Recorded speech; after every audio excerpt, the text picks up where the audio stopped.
C'è una grandissima mostra dedicata a Benito Iacovitti e quest'anno siamo qui anche perché ricorre il centenario della sua nascita.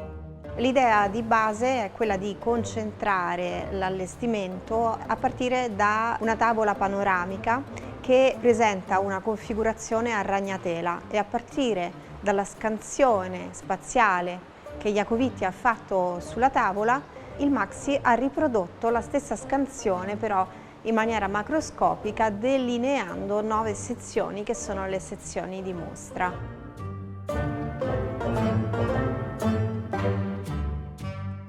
Iacovitti è un autore immenso e molto prolifero, disegna durante la settimana 8 ore al giorno e il sabato e la domenica solo per 4. Potete quindi immaginare la quantità incredibile di tavole che riusciva a tirar fuori.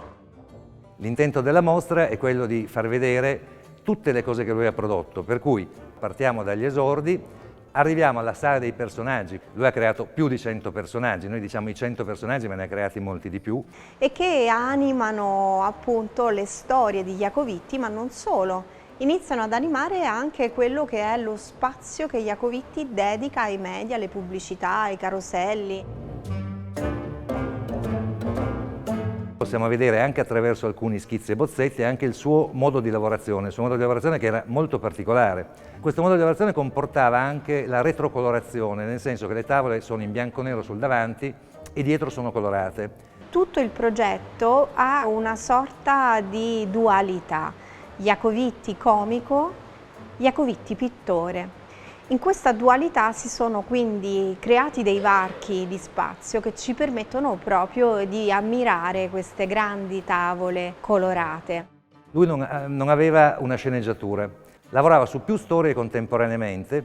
Da questo nasce il fatto che comincia a riempire i suoi disegni di salami, dadi, pesci volanti, tutta una serie di oggetti assolutamente surreali. Quello che poi Umberto Eco definisce horror vacui di Iacovitti, nel senso che Iacovitti riempie qualunque cosa. Tutta questa sua capacità di raccontare la contemporaneità del tempo ha reso questa mostra molto più interessante perché è emersa la necessità di contestualizzare gli usi, i costumi, i modi di dire degli italiani degli anni 40, 50, 60, 70 fino ad arrivare agli anni 90.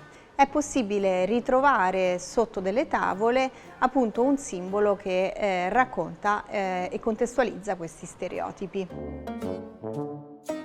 Era uno ribelle, cioè proprio assolutamente uno spirito ribelle, libero, totalmente libero. E questa è la sua grandezza, libero nella politica, libero nelle scelte. Infatti era amato e odiato da tutti, e lo dice sempre lui in un'intervista. Guardo un po' dall'alto, ma non per presunzione, come un clown. Io guardo da sopra, non faccio parte, non appartengo. Commento, critico, vedo cosa succede.